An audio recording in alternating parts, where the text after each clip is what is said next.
बिस्मिल्लाहिर्रहमानिर्रहीम। अस्सलाम वालेकुम नाज़रीन, आप यूट्यूब चैनल देख रहे हैं, मैं इमरान खान हूं। इस वीलॉग के शुरू के हिस्से में थोड़ा सा खबरें मेरे पास हैं, लेकिन पहले मैं कुछ तज्जिया आपके सामने रखना चाहता हूं और ये हालात हाजरा पे है और इस बात को पाकिस्तान में सबको समझना पड़ेगा। जब तक नहीं समझेंगे पाकिस्तान का निजाम, पाकिस्तान का सिस्टम आगे नहीं बढ़ेगा। इमरान खान ने एक्चुअली जो बुनियादी चीज की है वो ये की है कि जितने भी पाकिस्तान के रवायती सियासतदान है, खासतौर पर शरीफ खानदान या जरदारी खानदान या नवाज शरीफ या आसिफ अली जरदारी, उनको शर्म दिलाई है कि देखो जेल ऐसे भी काटी जाती है। आज नवाज शरीफ और जरदारी साहब जब अपने आप को देखते हैं तो उन्हें शर्म तो जरूर आती होगी कि वो एक दिन भी ऐसी जेल नहीं काट सकते जैसी जेल में इमरान खान साहब को रखा गया है। यानी ये तो कोठियों के अंदर रहते थे ना, इनकी तो मुलाकातें ही खत्म नहीं होती थी, दर्जनों के हिसाब से रोजाना मुलाकातें करते थे और जेल से मुतसल अलग जो पूरे एरियाज बने हुए होते हैं वीवीआईपी किस्म के, वहां पे ये रहते थे। दिन रात इनका अमला इनके पास रहता था, खिदमतगार इनके पास मौजूद रहते थे। हालांकि जुल्फिकार अली भुट्टो साहब ने एक सख्त जेल काटी, लेकिन उनकी भी मुलाकातें नहीं रोकी गई, फैमिली के साथ उनकी मुलाकातें होती रहीं।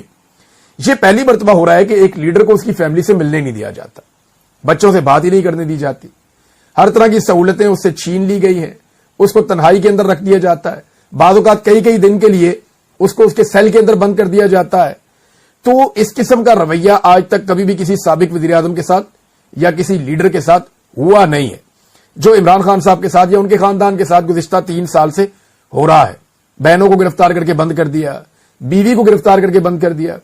यानी बहुत बदतरीन हालात में भी याया खान ने उसकी बीवी को नहीं पकड़ा था, शेख मुजीब की। इसी तरह जो ज़िया-उल-हक था उसने जुल्फिकार अली भुट्टो की बीवी और बेटी को नहीं पकड़ा था। इसी तरह परवेज मुशर्रफ ने नवाज शरीफ की बीवी को गिरफ्तार नहीं किया था, लेकिन आज इमरान खान साहब की अहलिया को भी गिरफ्तार किया गया, उनकी बहनों को भी गिरफ्तार किया जाता है और बार बार गिरफ्तार किया जाता है। लेकिन ये काम उल्टा हो रहा है, ये किसी को समझ नहीं आ रही। इस फौलादी आसाब वाले आदमी ने सबके आसाब शल कर दिए, ये आपको मानना पड़ेगा। हालात इस वक्त ये हैं कि एक एटमी मुल्क का आर्मी चीफ या उसका वजीर आजम जब भी तकरीर करता है वो सोशल मीडिया का रोना रोए बगैर मुकम्मल ही नहीं हो सकती। ये एक एटमी मुल्क है, 7 लाख की फौज है, एक वजीर आजम है, 25 करोड़ का मुल्क है और वो कोई एक तकरीर भी सोशल मीडिया पर तनकीद के बगैर मुकम्मल नहीं कर सकते। जिन एजेंसियों का दावा है कि उन्होंने सारी दुनिया को शिकस्त दी है, उन्हें पाकिस्तान तहरीक इंसाफ के आम नौजवानों ने चकरा कर रख दिया है। हालात ये पैदा हो गए हैं। इमरान खान अगर टूट जाता ना तो ये सारे लोग भी टूट जाते, ये पक्की बात है, क्योंकि इमरान खान को अल्लाह रब्बुल इज्जत ने टूटने नहीं दिया तो वो दूसरों के लिए भी हौसले का और सब्र का बाइस बन गया है। इमरान खान एक जरिया बन गया जिससे लोग एनर्जी ले रहे हैं, क्योंकि वो खुद नहीं टूटा। दूसरी पॉलिटिकल पार्टीज में ऐसे वर्कर पैदा क्यों नहीं होते जैसे पाकिस्तान तहरीक इंसाफ में पैदा हो गए। देखिए, जुल्फिकार अली भुट्टो की शहादत ने पीपल्स पार्टी को बहुत सारे ऐसे वर्कर दे दिए थे जो बड़े लंबे अरसे तक पीपल्स पार्टी के काम आए, क्योंकि भुट्टो टूटा नहीं ना। उसने कहा जी फांसी दे दो, ठीक है फांसी होगी उसकी। बेशक भुट्टो का माजी बहुत खराब होगा, लेकिन अल्टीमेटली भुट्टो ने फांसी कबूल की, डील नहीं की ज़िया-उल-हक के साथ। तो जब भुट्टो को फांसी हो गई तो उसके बाद पीपल्स पार्टी को, क्योंकि वो डट गया था, बहुत सारे लीडर्स मिल गए, उनकी बुनियाद पर उन्होंने काफी लंबा चलाया, लेकिन जरदारियों ने आगे तबाह कर दिए वो लीडर्स, वो सारी पौधी उड़ा दी, वो सारी सियासत ही खत्म कर दी जो नजरियाती थी।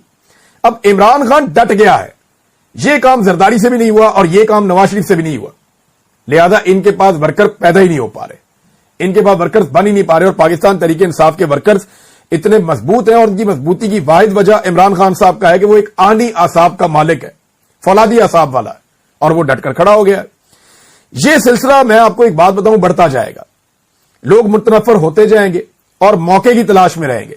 जैसे इन लोगों को 8 फरवरी 2024 को एक मौका मिला था और इन्होंने एस्टेब्लिशमेंट को चारों शाने चित कर दिया था। देखिए, खेल भी वही पुराना है, खिलाड़ी और तमाशाई भी वही है, मैदान भी वही है, लेकिन इस मर्तबा मैदान में एक असली खिलाड़ी उतरा है, एक शेर का बच्चा, जिसने मैदान में खेल का पांसा ही पलट दिया है।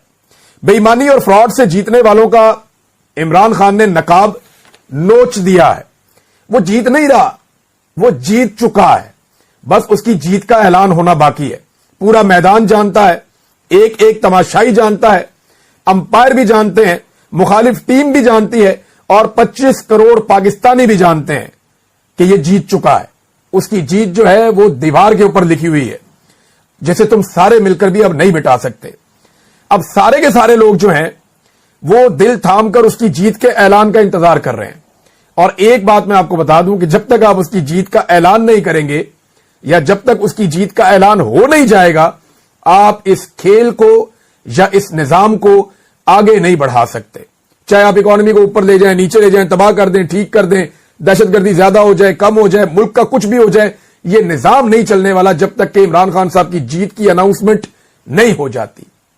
چاہے ان کی پچھلی جیت کی اناؤنسمنٹ ہو یا انہیں دوبارہ موقع دیا جائے کہ وہ ایک فیئر گیم کھیل کے جیت لے۔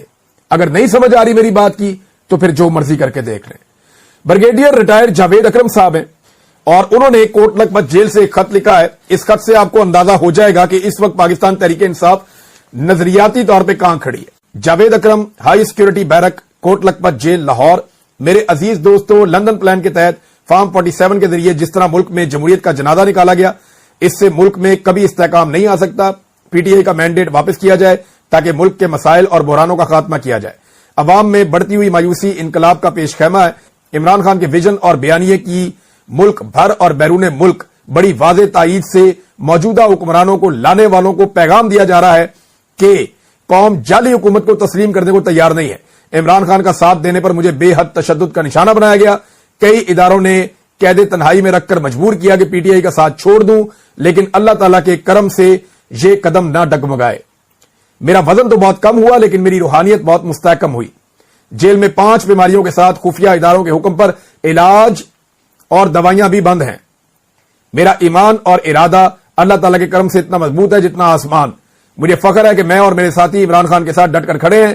میرا اور میرے لیڈر کا ٹارگٹ جو ہے وہ امریکہ اور بیلجیم میں جائیدادیں بنانا نہیں ہے، بلکہ ریاست مدینہ ہمارا ٹارگٹ ہے۔ انشاءاللہ وہ دن دور نہیں جب عمران خان جیل سے باہر ہوگا، ہمارا رول ماڈل ریاست مدینہ ہوگا، اس دھرتی پر نیا پاکستان بنے گا۔ آپ کی دعاؤں اور اللہ تعالیٰ کے کرم کا طالب، بریگیڈیئر ریٹائر جاوید اقبال۔ اب آپ یہ دیکھیں کہ لوگ کیسے ڈٹ کر کھڑے ہیں۔ تو ایکچولی تو یہ اغوا کرتے ہیں اس طرح کے لوگوں کو جو ان کے لیے درد سر بن جاتے ہیں۔ قتل کے مقدمات ڈال دیے، یہ ڈال دیا، وہ ڈال دیا، ہر چیز کا مقدمہ عامر مغل کے اوپر ڈالا، لیکن اس نے عمران خان کا ساتھ نہیں چھوڑا۔ یہ وہ انرجی ہے جو عمران خان نے ان ساروں کو دی ہے، اور وہ ایک ایکٹیو پولیٹیکل ورکر ہے۔ ایسے لوگ اثاثہ ہوتے ہیں کسی بھی پولیٹیکل پارٹی میں ہو، کیونکہ پالیٹکس آگے جائے گی، جمہوریت آگے جائے گی، تبھی پاکستان آگے جائے گا۔ ڈکٹیٹرشپ کے ساتھ یا بوٹ کے ساتھ یا ڈنڈے کے ساتھ تو ملک آگے نہیں چل سکتا۔ نواز شریف کہتے ہیں جی مجھے میرے والد کا جنازہ نہیں پڑھنے دیا گیا، انہیں بہت تکلیف ہے ان باتوں کی۔ تو آج کتنے ہی لوگ ہیں جن کو ان کی ماؤں کا، ان کے باپوں کا نماز جنازہ نہیں پڑھنے دیا گیا، اور یہ سب کچھ نواز شریف صاحب آپ کے دور میں ہو رہا ہے۔